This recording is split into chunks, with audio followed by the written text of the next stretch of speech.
Hello students, welcome to AIMS India online classes. This is a chemistry session. Here we are discussing about acids, bases and salts. So in the earlier sessions we have seen about acids, bases and salts, how they are prepared and their properties we have seen. Now in this session we are going to see about naming of salts, how the names of certain common salts are given we are going to see here. Generally, the salts obtained from sulfuric acid. What is the formula of sulfuric acid? H2SO4. It is called sulfuric acid. So the salts obtained from this acid will be containing this sulfate ion. So they are called sulfates. So the hydrogen atoms present in the sulfuric acid will be replaced by metal ions. So with the concerned metal name, sulfate will be attached to their names. For example, sodium sulfate. See, sodium metals replacing hydrogens of sulfuric acid on forming this salt. So it is named as sodium sulfate. In the same way, copper sulfate. So the salts obtained from sulfuric acid are named as metal sulfates. In the same way, the salts obtained from hydrochloric acid are called as chlorides or metal chlorides, you can say. What is the formula for hydrochloric acid as we know? It is HCl. In this, hydrogen ions will be replaced by metal ions. Then the salt obtained is called metal chloride. For example, potassium chloride, zinc chloride. These are chloride salts. These salts are obtained from hydrochloric acid when reacting with bases.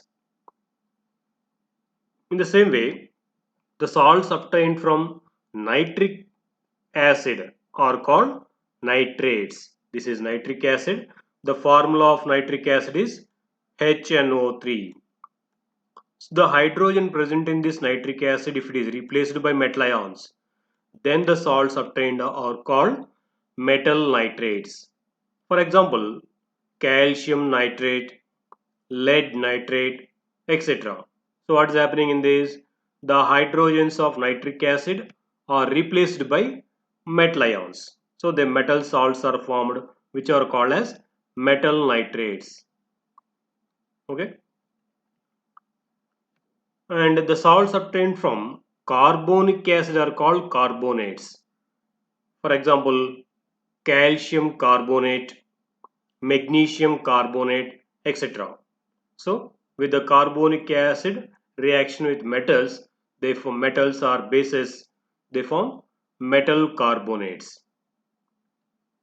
And the salts obtained from phosphoric acid. The formula for phosphoric acid is H3PO4. So here the hydrogens of phosphoric acid, if they are replaced by metal ions, then they form metallic phosphates. And here we didn't see the formula for this carbonic acid. What is the formula for carbonic acid? It is H2CO3. This is carbonic acid. And phosphoric acid is H3PO4. Here the hydrogens of phosphoric acid, if they are replaced by metal ions, then they form respective metal phosphates. For example, you see here calcium phosphate, potassium phosphate, etc. So in all the above salts, the metal part is a basic radical and the non-metallic part is an acidic radical. For example, if you see sodium chloride, the formula for sodium chloride is NaCl as we know. In this, the metal part is from the base sodium hydroxide, isn't it? And the non-metallic part, that is chloride part, is from acid which we know as hydrochloric acid. In this way, the metallic part is from basic radical, metallic part is of basic radical and non-metallic part is of acidic radical. Now let us see another kind of salts which we call as hydrated salts and water of crystallization. Some salts they have the ability to combine with a fixed number of water molecules. Means those salts will be containing certain number of water molecules combined with their molecules. Such salts are called hydrated salts, and the number of water molecules combined with each molecule of that salt is called its water of crystallization. For example, you see here blue vitriol. It is called copper sulfate pentahydrate. Here, the molecule of copper sulfate combined with 5 water molecules. This one molecule now. So the molecules of this copper sulfate will be with the combination of water molecules. This kind of salts are called hydrated salts. And here the number of water molecules combined with one molecule of that salt is called its water of crystallization. Why it is called so means because of the presence of these water molecules combination, these salts will exist in the form of crystals. So this crystalline form is existing because of this water. So it is called water of crystallization. And the number of water molecules combined with the salt molecule is called it's a water of crystallization. And this salt with the water molecules is called hydrated salt. Hydrated means water added. Each molecule is added with certain number of water molecules. So it is called hydrated salt. Okay, let us see some other examples also. Green vitriol. These are common names actually. So its chemical name is ferrous sulfate or iron sulfate heptahydrate. Means there are 7 water molecules combined with this. So this is called iron sulfate heptahydrate. It's a common name, green vitriol. And zinc sulfate heptahydrate, which is commonly known as white vitriol. This also containing 7 water molecules in its structure. Another one, sodium sulfate decahydrate. Deca means 10. So each sodium sulfate molecule is combined with 10 water molecules. So it is called sodium sulfate decahydrate. Its common name is Glauber salt.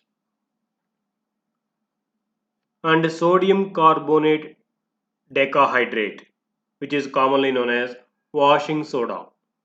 So here sodium carbonate molecule is combined with 10 water molecules. So it is one of the hydrated salts and it is known as sodium carbonate decahydrate. Washing soda is its common name. Next, magnesium sulfate heptahydrate. It is commonly called Epsom salt. Okay, these are called different hydrated salts, and the number of water molecules present in each hydrated salt is called its water of crystallization. Because of the presence of these water molecules, those salts will get crystalline nature and also they attain particular color to them. Okay, for example, if you see this green vitriol iron sulfate heptahydrate, it gets a green color crystalline structure because of the presence of these water molecules. Okay, now let us see the uses of these salts.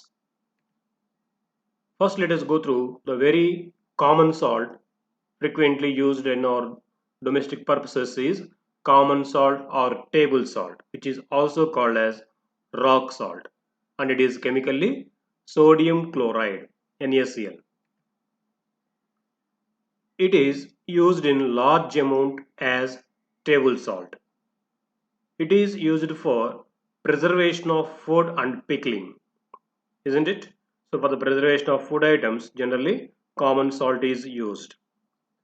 It is used to preserve raw hides. It is also used in the manufacturing of chemicals such as chlorine and caustic soda. Not only in our domestic purposes, This sodium chloride is also used in the manufacturing of chemicals in the laboratory, such as chlorine gas and caustic soda, etc. Let us see another salt, baking soda. This you might have seen these packets in our homes, in the kitchen. So this baking soda, it is used in making of baking powder. It is used for preparing antacid tablets also for controlling acidity of stomach, because it is as we discussed them, it is preparing the, what is that, antacid tablets to control the acidity or basicity of the stomach. Okay. And next, washing soda. It is used by washermen to wash clothes. It is used in manufacturing of glass and caustic soda also. So in the preparation of this glass and caustic soda, they use the sodium carbonate decahydrate, which is commonly called washing soda. It is also used in the fire extinguishers. What does it mean by fire extinguisher? The equipment used to control fire, fire accidents, to control the fires, is fire extinguisher. In that, they use this sodium carbonate decahydrate, that is washing soda. This, on reacting with some other chemicals like acids, they produce carbon dioxide foam, which controls the fire extinguisher. It controls the fire. So in that way, this washing soda used in fire extinguishers. It is used in the manufacturing of detergents also. Let us another salt here. Child saltpeter. Its chemical name is sodium nitrate. It is used in the manufacturing of nitric acid and gunpowder and even in fireworks also. So this nitrate, sodium nitrate is used in the manufacturing of nitric acid and gunpowder. It is used in the guns to produce heat energy to run the bullet out. And even in fireworks also they use this sodium nitrate. And niter, chemically it is called potassium nitrate. Common name is niter. It is used as fertilizer majorly for the agricultural field. It is also used in the manufacturing of gunpowder, fireworks, and nitric acid. Let us see some other salt, smelling salt. It has a peculiar smell, so because of that smell, it is used for getting relief from common cold. The ammonium carbonate it is called. It has ammonia smell. So it is used for getting, it provides relief from common cold. Another salt is Epsom salt. It is chemically magnesium sulfate heptahydrate. Its common name is Epsom salt. It is used as laxative by patients suffering from constipation. So the people suffering from constipation, they use this as laxative. Another salt is green vitriol. It is used in making blue or black inks. Okay. Another salt is blue vitriol, which is chemically known as copper sulfate pentahydrate. Here green vitriol means iron sulfate heptahydrate, just now we have seen. Okay, here blue vitriol is used as fungicide in agriculture. It is also used in dyeing and painting industry, printing industry also. It is used in electroplating of copper metals, as it is a copper substance, copper salt. The solution of this copper sulfate is used in the electroplating of copper metal. And the next one is plaster of Paris. It is chemically calcium sulfate hemihydrate or half hydrate. Means here two calcium sulfate molecules together will be combined with one water molecule. So to say separately, it is written as CaSO4 half H2O. So it is named as calcium sulfate hemihydrate, means half hydrate. So it is used for making statues, and it is also used for setting broken bones. So when it is mixed with water and dried, it becomes hard enough. That is why it is used for setting broken bones. And another salt is potash alum. So it is one of the what we can call complex salts. Potassium sulfate, aluminum sulfate, hydrated salt. It helps in rapid settling of suspended impurities in water. That is why it is used for the purification of water. What do they do? For the impure water, they add a small piece of alum. This allows all the mud particles and dust particles present in the water to settle down immediately. So that can be decanted, that pure water, into other container. In that way, in the purification of water, this potash alum is used. In this way, different salts are used in different purposes. Thank you for watching our video. Please subscribe our YouTube channel AIMS Today and visit our website aimstoday.in for latest updates on recorded videos.